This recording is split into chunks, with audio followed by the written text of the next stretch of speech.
평생 성실하게 살았는데 명절날 조카 질문에 대답 못했습니다. 명절날이었습니다. 온 가족이 모였습니다. 조카가 물었습니다. 삼촌은 뭐 하셨어요? 그 순간 입이 안 떨어졌습니다. 30년 넘게 회사 다녔습니다. 새벽같이 출근하고 밤늦게 퇴근했습니다. 주말도 없이 일했습니다. 그런데 대답할 게 없었습니다. 응, 그냥 회사 다녔지. 조카는 고개를 끄덕이고 다른 사람한테 갔습니다. 관심 없다는 표정으로. 그날 밤 잠이 안 왔습니다. 평생 뭐 한 건가? 이 이야기 누군가의 이야기가 아닙니다. 여러분의 이야기입니다. 아니, 우리 모두의 이야기입니다. 성실하게 살았습니다. 가족 먹여 살렸습니다. 자식 대학 보냈습니다. 빚 없이 살았습니다. 그런데 왜 이렇게 허전할까요? 왜 아무도 알아주지 않을까요? 19세기 철학자 쇼펜하우어는 이렇게 말했습니다. 인간에게 가장 큰 고통은 타인으로부터 인정받지 못하는 것이다. 배고픈 것도 아니고, 아픈 것도 아니고, 그냥 아무도 몰라주는 것. 이게 제일 괴롭습니다. 동창회에 갔습니다. 누구는 사업해서 돈 많이 벌었답니다. 누구는 임원 됐답니다. 누구는 자식이 의사래요. 그 사람들 이야기만 1시간 넘게 합니다. 여러분은요? 조용히 앉아서 고기만 구웠습니다. 아무도 묻지 않습니다. 자네는 어떻게 지냈나? 묻지 않습니다. 관심이 없으니까요. 집에 오는 길 차 안에서 생각했습니다. 나는 뭐가 부족했나? 성실하지 않았나? 아닙니다. 누구보다 성실했습니다. 노력 안 했나? 아닙니다. 죽을 만큼 노력했습니다. 그런데 왜 아무도 알아주지 않을까요? 쇼펜하우어는 이것을 정확히 봤습니다. 사람들은 당신의 노력을 보지 않는다. 오직 결과만 본다. 여러분이 얼마나 힘들었는지는 중요하지 않습니다. 새벽 5시에 일어났는지, 명절도 쉬지 않고 일했는지 중요하지 않습니다. 세상이 보는 건 딱 하나. 지금 당신이 어디 있는가? 과장으로 퇴직했습니다. 30년 다녔는데 과장으로 나왔습니다. 부끄러웠습니다. 동기들은 부장, 임원 됐는데 저는 과장으로 나왔습니다. 누가 물으면 대답하기 싫습니다. 몇 년 다녔어요? 30년요. 아, 그래요? 그 속에 다 들어 있습니다. 30년 다녀서 고작 과장? 여기서부터 괴로움이 시작됩니다. 쇼펜하우어는 이렇게 말했습니다. 우리는 우리 자신을 평가하는 게 아니라 타인의 눈으로 우리를 평가한다. 생각해 보세요. 과장으로 퇴직한 게 잘못인가요? 30년 성실히 다닌 게 부끄러운가요? 아닙니다.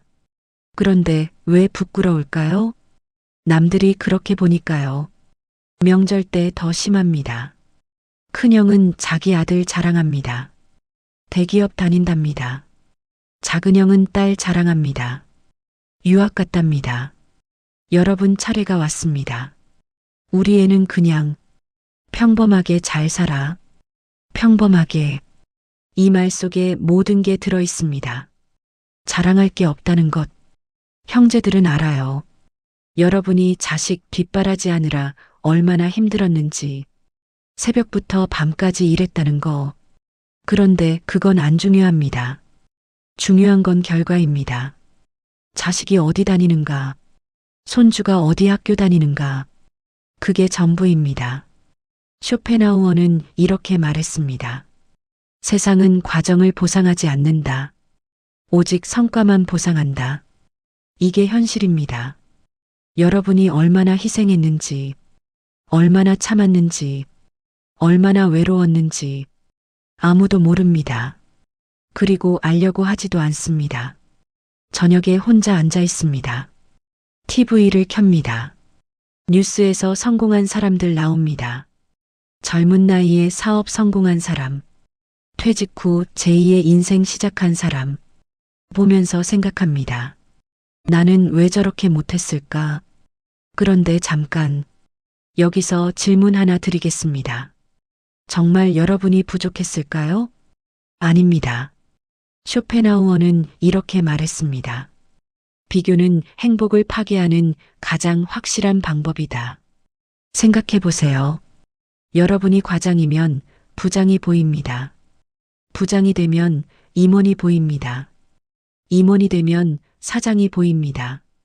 끝이 없습니다. 여러분이 30평에 살면 40평이 보입니다. 40평에 살면 50평이 보입니다. 빌라에 살면 아파트가 보입니다. 아파트에 살면 단독주택이 보입니다. 끝이 없습니다. 쇼펜하우어는 이것을 인정 욕망의 덫이라고 불렀습니다. 인정받으려 하면 할수록 더 인정받지 못한다고 느낍니다. 왜냐하면 위를 보니까요. 항상 나보다 나은 사람이 있습니다. 그리고 세상은 그 사람만 봅니다. 여기서 더 잔인한 현실이 있습니다. 젊을 때는 그래도 견딜만 했습니다. 아직 시간이 있었으니까요. 더 노력하면 언젠가는 인정받을 거라고 믿었습니다. 그런데 이제 60대, 70대입니다. 시간이 없습니다. 더 이상 올라갈 자리도 없습니다. 이미 퇴직했습니다. 이게 전부입니다. 평생 쌓아온 게 이게 전부입니다. 쇼펜하우어는 이렇게 말했습니다. 노년의 가장 큰 고통은 이제 더 이상 증명할 기회가 없다는 것이다. 맞습니다. 젊을 때는 나중에라는 말로 견뎠습니다. 나중에 승진하면, 나중에 돈 벌면, 나중에 은퇴하면, 그때는 사람들이 알아줄 거라고. 그런데 나중이 왔습니다. 아무도 안 알아줍니다. 오히려 더 무시당합니다.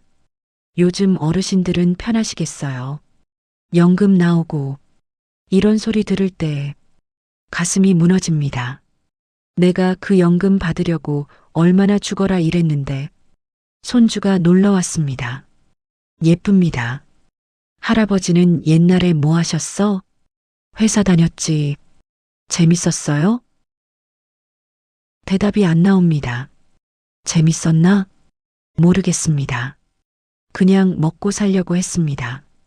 손주는 유튜브 켭니다. 유명한 유튜버가 나옵니다.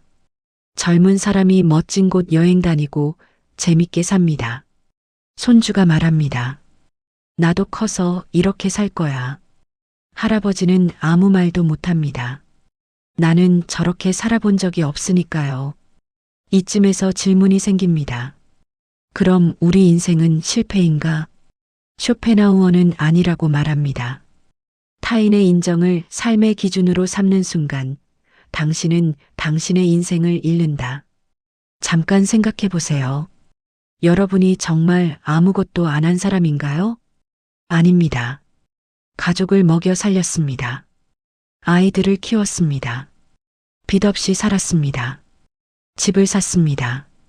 이것들이 작은 일인가요? 절대 아닙니다. 쇼펜하우어는 이렇게 말했습니다. 위대함은 소음이 아니라 침묵 속에 있다. 여러분 인생이 조용했다고 해서 의미 없는 게 아닙니다. 드라마틱하지 않았다고 해서 실패가 아닙니다. 묵묵히 살아낸 것. 그 자체가 이미 위대합니다. 명절날 조카가 물었죠. 삼촌은 뭐 하셨어요? 이제 이렇게 대답할 수 있습니다. 평생 가족 먹여 살렸어. 너희 아빠도 키웠지. 이게 대단하지 않나요? 충분히 대단합니다. 조카가 몰라줘도 상관없습니다. 여러분은 압니다. 동창회에서 아무도 안 물어봐도 괜찮습니다. 그들의 무관심이 여러분을 정의하지 않습니다. 쇼펜하우어는 이렇게 말했습니다. 타인의 시선은 환상이다. 평생 우리를 괴롭힌 것은 실제로 존재하지 않았던 것이다. 생각해 보세요. 여러분이 그렇게 신경 쓴 남들은 여러분에게 관심이 없었습니다. 그들도 자기 인생 사느라 바빴습니다. 여러분이 뭘 하든 어떻게 살든 사실 아무도 신경 안 씁니다. 그런데 여러분은 평생 그들의 시선을 의식하며 살았습니다. 없는 시선을 의식한 겁니다. 여기서 핵심이 나옵니다. 쇼펜하우어는 말합니다. 행복은 타인의 평가가 아니라 자기 내면의 평가에서 나온다. 여러분이 여러분을 어떻게 보는가? 이게 전부입니다. 남들이 뭐라 하든 상관없습니다. 그럼 구체적으로 어떻게 할까요? 첫째, 비교를 멈추세요. 형제와 비교하지 마세요. 친구와 비교하지 마세요. 이웃과 비교하지 마세요. 그들의 인생은 그들 것입니다. 여러분 인생은 여러분 것입니다. 둘째, 증명하려 들지 마세요. 이제 와서 누구에게 뭘 보여줄 것도 없습니다. 퇴직했으면 퇴직한 겁니다. 과장이면 과장인 겁니다. 부끄러워할 이유가 없습니다. 30년 성실히 일한 겁니다. 그것으로 충분합니다. 셋째, 작은 것에 만족하세요. 쇼펜하우어는 이렇게 말했습니다. 행복은 더 많이 갖는 것이 아니라 덜 원하는 것이다. 지금 가진 것을 보세요. 건강, 가족, 집, 연금. 이것만으로도 많은 겁니다. 넷째, 조용히 사세요. 명절 가기 싫으면 안 가도 됩니다. 동창회 가기 싫으면 안 가도 됩니다. 남들이 뭐라 하든 신경 쓰지 마세요. 이제 여러분 인생입니다. 여러분이 원하는 대로 사세요. 쇼펜하우어는 평생 혼자 살았습니다. 친구도 거의 없었습니다. 결혼도 안 했습니다. 세상은 그를 이상한 사람으로 봤습니다. 그런데 그는 신경 쓰지 않았습니다. 그는 이렇게 말했습니다. 세상이 나를 알아주지 않아도 괜찮다. 나는 나를 안다. 이게 핵심입니다. 남들이 여러분을 몰라줘도 괜찮습니다. 여러분이 여러분을 알면 됩니다. 여러분이 얼마나 노력했는지, 얼마나 참았는지, 얼마나 견뎠는지 여러분이 압니다. 그것으로 충분합니다. 명절에 무시당해도 괜찮습니다. 그들의 평가가 여러분을 정의하지 않습니다. 동창회에서 투명인간 취급받아도 괜찮습니다. 그들의 관심이 여러분의 가치를 결정하지 않습니다. 자식들이 당연하게 여겨도 괜찮습니다. 여러분은 이미 충분히 해냈습니다. 쇼펜하우어는 72세에 세상을 떠났습니다. 죽을 때까지 세상은 그를 제대로 알아주지 않았습니다. 그런데 그는 괴념치 않았습니다. 그는 자기 삶에 만족했습니다. 그것으로 충분했습니다. 여러분도 그럴 수 있습니다. 세상이 몰라줘도 괜찮습니다. 여러분은 여러분이 누구인지 압니다.